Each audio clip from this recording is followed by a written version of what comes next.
नमस्कार दोस्तों, आज हम लोग पढ़ने वाले हैं क्लास 11 का ज्योग्राफी। ठीक है, आज हम लोग ज्योग्राफी पढ़ने वाले हैं, क्लास 11 सेमेस्टर 2।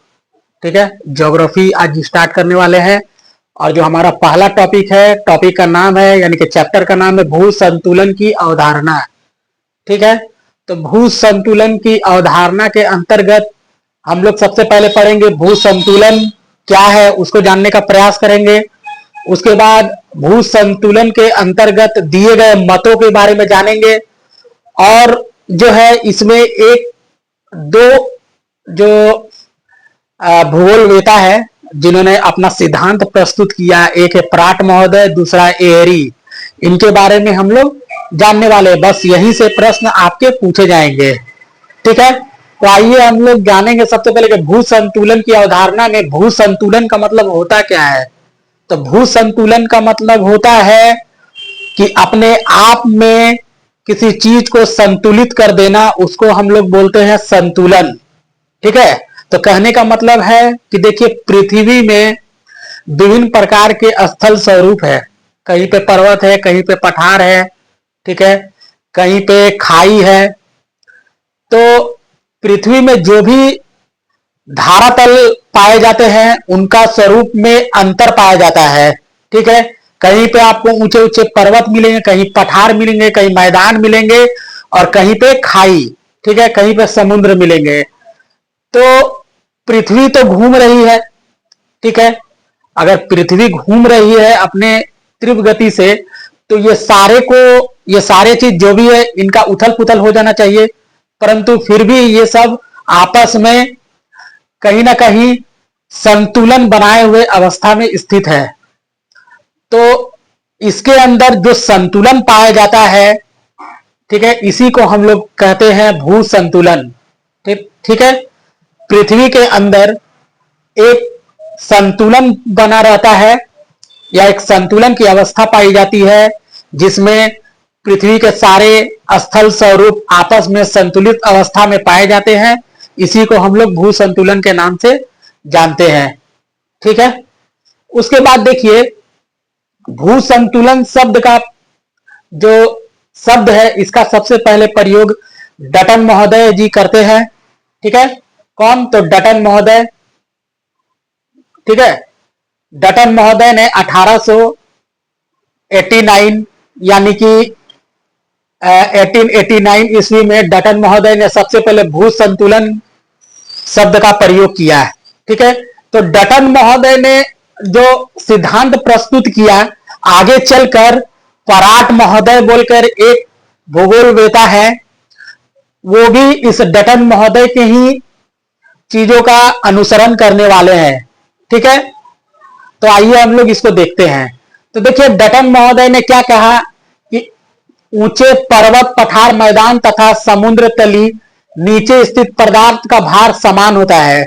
ठीक है, कहने का मतलब है कि पर्वत हो, पठार हो, मैदान हो, ठीक है, या समुद्र का तल हो, वो दिखने में चाहे ऊंचा हो, ठीक है, पर्वत ऊंचा होता है, उससे नीचे मैदान पठार होता है, उससे नीचे मैदान होता है, और सबसे नीचे समुद्र तल यानी सागर होता है। ठीक है, लेकिन उसकी ऊंचाई जो भी हो, ठीक है, परंतु नीचे में उसका जो भार होता है वो जो है बराबर होता है। ठीक है, आगे हम समझाएंगे ड्राइंग के माध्यम से। ठीक है, उसके अंदर घनत्व जो भी हो, माने ऊंचाई हो, पर्वत का ऊंचाई ज्यादा होता है। ठीक है, ठीक है, उसके बाद क्या होता है? पठार होता है, उसके बाद मैदान होता है, उसके बाद समुद्र तल होता है। लेकिन अंदर से जो भार जो होता है, जो एक लाइन पर आकर के सबका भार क्या होगा? समान हो जाएगा। ठीक है, सबका भार क्या हो जाएगा? समान हो जाएगा। मैं आपको ड्राइंग के माध्यम से बतलाने वाला हूं। तो देखिए, ऊंचे उठे भागों का घनत्व जो है कम, कहने का मतलब है कि पर्वत सबसे ऊंचा है। ठीक है, तो ऊंचे उठे भागों का घनत्व जो है, जो भाग जितना ऊपर उठा रहेगा उसका घनत्व क्या होगा? कम होगा। जो भाग नीचे धंसा होगा, ठीक है, उसका घनत्व अधिक होगा। ठीक है, या यहाँ यही कहने वाले हैं डटन महोदय। तो ऊंचे उठे भागों का घनत्व जो है कम और नीचे धसे भागों का घनत्व जो है वो अधिक होता है। तो यानी कि हिमालय पर्वत है, मान लीजिए पर्वत है, तो उसका घनत्व जो भाग जितना ऊंचा होगा उसका घनत्व उतना ही कम होगा, जो भाग नीचे जितना धसा रहेगा उसका घनत्व उतना ही अधिक होगा। यहां तक क्लियर है। अब देखिए घनत्व के अनुसार सबका भार एक रेखा के सहारे बराबर हो जाता है। मैंने आपको कहा कि घनत्व के अनुसार सबका भार जो है एक रेखा पर या एक समय ऐसा आता है कि सबका भार समान हो जाता है। ठीक है, एक रेखा पर, उस रेखा का नाम है क्षतिपूर्ति। ठीक है, या समदबाव तल भी बोलते हैं, समतोल भी कहा जाता है, क्षतिपूर्ति तल भी कहा जाता है उस रेखा को। इस रेखा या आधार तल को समदबाव तल, क्षतिपूर्ति तल या समतोल कहा जाता है। तो यहां से एक प्रश्न आपके एग्जाम में पूछा जाएगा कि क्षतिपूर्ति तल क्या है, तो यह आपको बताना है। तो क्षतिपूर्ति तल क्या है कि घनत्व अनुसार सबका भार एक रेखा के सहारे जो भार है वो बराबर हो जाता है, उस रेखा को क्षतिपूर्ति तल कहा जाता है, या समदबाव तल कहा जाता है, या समतोल तल कहा जाता है। यहां तक क्लियर है? यहां तक क्लियर? मैं ड्राइंग के माध्यम से आपको बतलाने वाला हूं। देखिए ये ठीक है या नहीं, यहां तक समझ में आया या नहीं, देख लीजिए।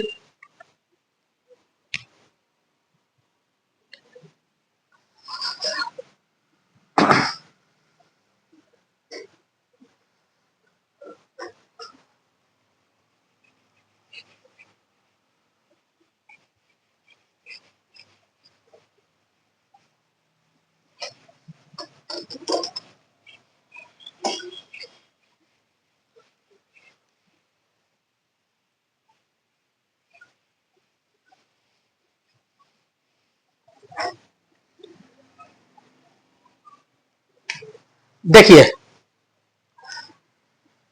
जो भाग जितना, पहले देखिए ये हमारा क्या है, पर्वत है। ठीक है, ये हमारा पर्वत हो गया। उसके बाद देखिए ये क्या हो गया, पठार हो गया। ठीक, पठार के बाद ये हमारा मैदान हो गया। ठीक है, मैदान के बाद ये सागर तल हो गया। तो देखिए ये हो गया हमारा पर्वत, ये हो गया हमारा पठार, ये हो गया हमारा मैदान, और ये हो गया समुद्र तल। देखिए ठीक है, यहां तक क्लियर है। तो देखिए जो भाग सबसे ज्यादा उठा रहेगा उसका घनत्व क्या होगा, कम होगा। तो पर्वत का घनत्व अधिक है या कम है, ये पहले बताइए। उसके बाद देखिए जो भाग डटन महोदय के अनुसार,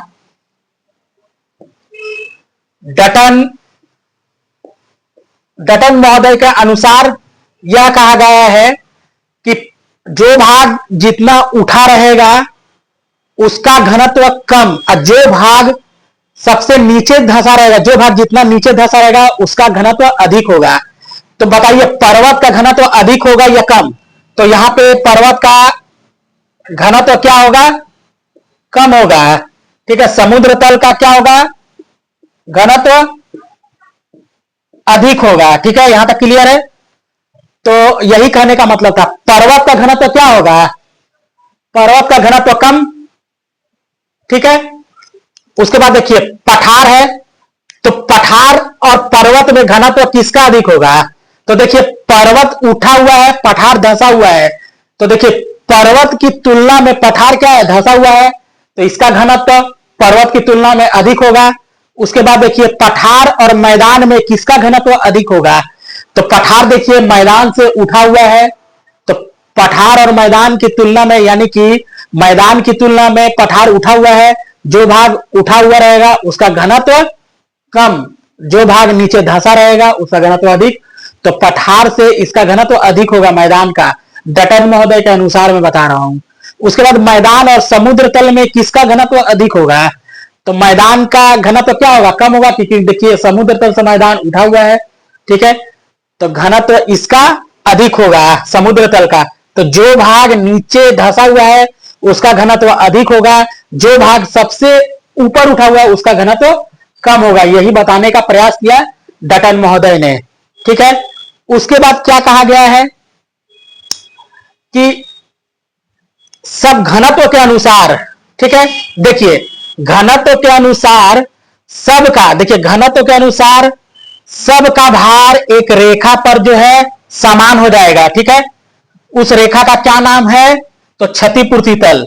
ये जो रेखा है घनत्व के अनुसार सबका जो है भार एक समान हो जाएगा, और उसका नाम है, इस रेखा का नाम है, रेखा का नाम है क्षतिपूर्ति तल। क्षतिपूर्ति तल, इसी को ही समदबाव तल कहा जाता है, इसी को ही समतोल तल कहा भी जाता है। ठीक है, याद रखिएगा एग्जाम में पूछा जाता है कि क्षतिपूर्ति तल क्या है, तो घनत्व के अनुसार, ठीक है, सभी का भार एक रेखा पर बराबर हो जाता है, जिसको हम लोग क्षतिपूर्ति तल के नाम से जानते हैं। ठीक है, यहां तक क्लियर है। तो देखिए मेरा कहने का मतलब है कि भू संतुलन है क्या, यहां पे समझने का प्रयास कीजिए। तो भू संतुलन का मतलब होता क्या है कि भू संतुलन का मतलब है कि पृथ्वी का जो स्थल स्वरूप है कहीं पर भी एक समान नहीं है। कहीं पर पर्वत है, कहीं पर पठार है, कहीं पर मैदान है, कहीं पर समुद्र तल है, कहीं पर खाई है। ठीक है, और पृथ्वी क्या है, पृथ्वी घूम रही है। ठीक है, तो घूम काफी तीव्र गति से घूम रही है। अब स्पीड से घूमने के कारण ये सब का जो है उथल पुथल हो जाना चाहिए था, पर ये सब उथल पुथल नहीं होता है। एक जगह पर सब अपने अपने जगह पर सब सही से स्थापित है। इसका कारण क्या है, तो भूत यानी कि पृथ्वी पर एक संतुलन काम करता है, जिसको हम लोग भू संतुलन के नाम से जानते हैं। ठीक है, यहां तक क्लियर है, कोई भी दिक्कत नहीं होना चाहिए। ठीक है, तो उसके बाद देखिए हम लोग और भी सारे सिद्धांत को हम लोग जानना चाहेंगे। ठीक है, इसको नोट डाउन कीजिए।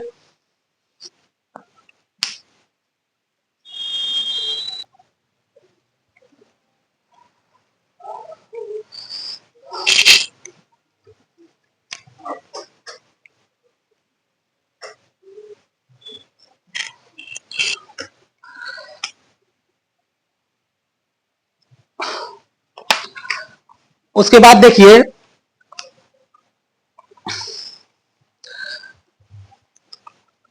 इसका सिद्धांत का विकास किस प्रकार हुआ उसको हम लोग जानने वाले हैं। ठीक है, कि किस प्रकार भू संतुलन का सिद्धांत को प्रस्तुत किया गया है। तो देखिए एक जगह है गंगा सिंधु का मैदान। ठीक है, वहां पर जो है अक्षांश और देशांतर मतलब निकालने का निर्धारण किया जा रहा था। अक्षांश और देशांतर का निर्धारण किया जा रहा था गंगा सिंधु मैदान में। एक जगह पड़ता है कल्याण और कल्याणपुर। ठीक है, तो इस जगह पर जो है सर जॉर्ज एवरेस्ट नाम के एक भू सर्वेक्षण यानी कि भूगोलवेता है, उन्होंने क्या किए कि अक्षांश और देशांतर का निर्धारण कर रहे थे कल्याण और कल्याणपुर नामक स्थान पर। यह जगह है आपका गंगा सिंधु का मैदान का इलाका पड़ता है।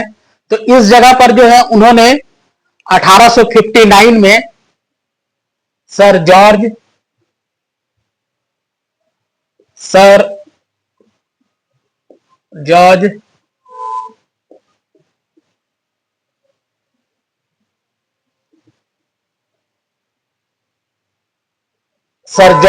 एवरेस्ट एक व्यक्ति है, यानी कि भू सर्वेक्षण का काम कर रहे थे, देशांतर निर्धारण करने का अपना काम कर रहे थे। कौन सा जगह में, तो गंगा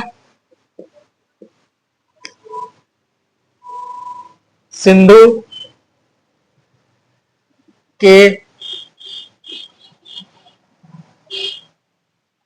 मैदान में। ठीक है, और जगह का नाम है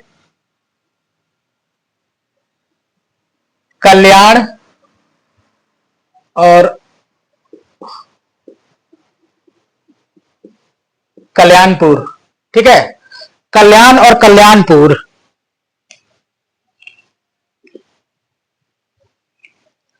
यही दो जगह था। जहां पर अक्षांश और देशांतर का निर्धारण किया जा रहा था, ठीक है। और अक्षांश और देशांतर का निर्धारण दो विधि के द्वारा किया जाता है, एक है त्रिभुजीकरण विधि, दूसरा खगोलीय विधि। इन दोनों विधियों के माध्यम से अक्षांश और देशांतर का निर्धारण किया जाता है, ठीक है।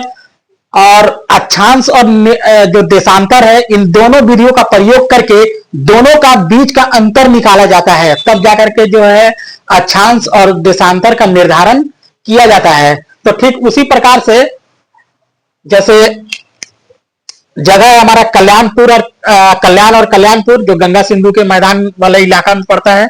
तो देखिए यहीं पर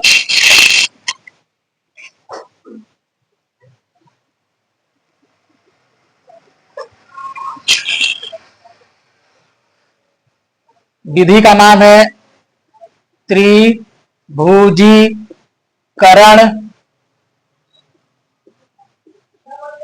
विधि और एक है खगोलीय विधि, ठीक है। इन दो विधियों से जो है अक्षांश और देशांतर का निर्धारण किया जाना था, ठीक है। और इन दो शहरों के बीच में अक्षांश और देशांतर का निर्धारण का अंतर जो है समान आना था, ठीक है। जैसे उदाहरण के लिए जैसे मैं बताता हूं आपको कि ये जो है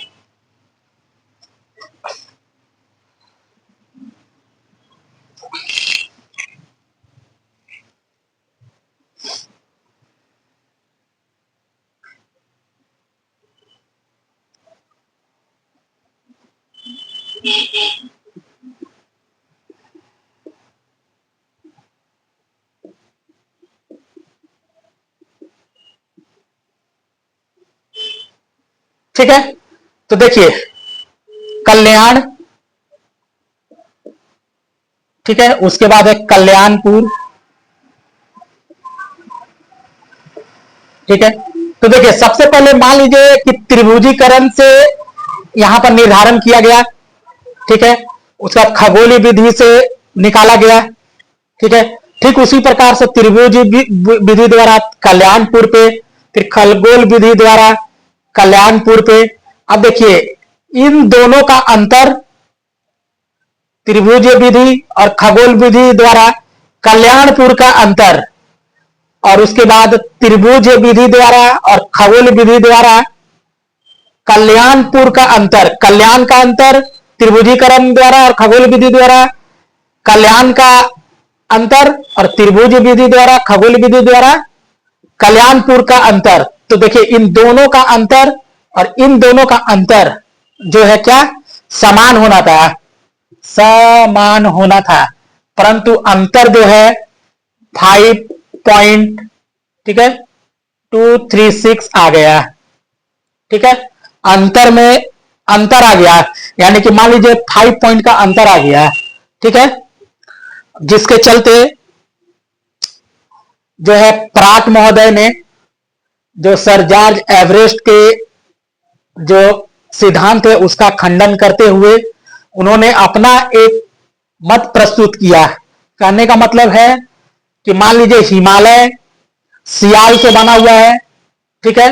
तो सियाल में, इसको समझने का प्रयास कीजिए, अगर आपके पास निर्मल प्रकाशन का बुक हो या कोई भी बुक हो तो इस पर जो है अच्छे से चीज दिए हुए हैं, आप देख लीजिएगा। मैं बस आपको समझा दे रहा हूं, परंतु आप बुक से खुद ही देख लीजिएगा, ठीक है। तो देखिए अंतर जो है हमारा 5.3 5.36 आया, ठीक है। अब देखिए जो सर जॉर्ज एवरेस्ट ने अपना जो सिद्धांत दे रहे थे, यानी कि अक्षांश और देशांतर निकाल रहे थे, तो उनके जो अंतर में, उसके अंतर में वो जो अंतर निकाल रहे थे उसका अंतर जो है 5 पॉइंट किस प्रकार से आया, उसका जो है उसका अपना एक मत प्रस्तुत देने के लिए प्राट महोदय इस पर शामिल होते हैं, और प्राट महोदय कहते हैं कि 5 पॉइंट अंतर आने के पीछे क्या कारण रहा होगा, ठीक है, क्यों आया है। तो देखिए उनका कहना था कि अगर सियाल का हिमालय, ऐसे हम समझाएं कि मान लीजिए सियाल का अंतर 2.75 है, मान के चलिए, ठीक है, तो हिमालय का भी घनत्व जो है 2.75 होना चाहिए, ठीक है, यही वो बोलना चाह रहे थे, ठीक है। तो जो अंतर है इतना ना हो करके अंतर जो है 5.885 होना चाहिए था, ठीक है। तो आगे चल करके अंतर जो है इतना होना चाहिए था। अंतर जो है अगर पृथ्वी का जो है ये मान के चलिए कि ये क्या है, सियाल का घनत्व इतना, तो हिमालय का भी घनत्व इतना ही होना चाहिए। तो ये अंतर इतना ना होकर इतना होना चाहिए, मतलब कितना होना चाहिए, 5.885 होना चाहिए, ठीक है। तो इतना नहीं होना चाहिए, इतना होना चाहिए। उन्होंने एक सिद्धांत प्रस्तुत किया, ठीक है, अपना एक मत दिया। तो कहने का मतलब है कि प्राट महोदय का मानना था कि हिमालय क्या है, अंदर से जरूर खोखली होगी, ठीक है। उन्होंने यही मत प्रस्तुत किया जो डटन ने प्रस्तुत किया कि जो भाग जितना ऊंचा होता है उसका घनत्व उतना ही कम होता है, जो भाग जितना नीचे धंसा हुआ रहता है उसका भी घनत्व जो है सबसे अधिक होता है। यही जो है प्राट महोदय ने डटन महोदय के ही सिद्धांत का जो है विश्लेषण किया, ठीक है, उसी का ही अनुसरण किया, ठीक है। यहां तक समझ में आया। तो आशा करते हैं कि आपको यह वीडियो समझ में आया है, ठीक है। तो हम लोग फिर मिलते हैं एक नए वीडियो के साथ, तब तक के लिए धन्यवाद।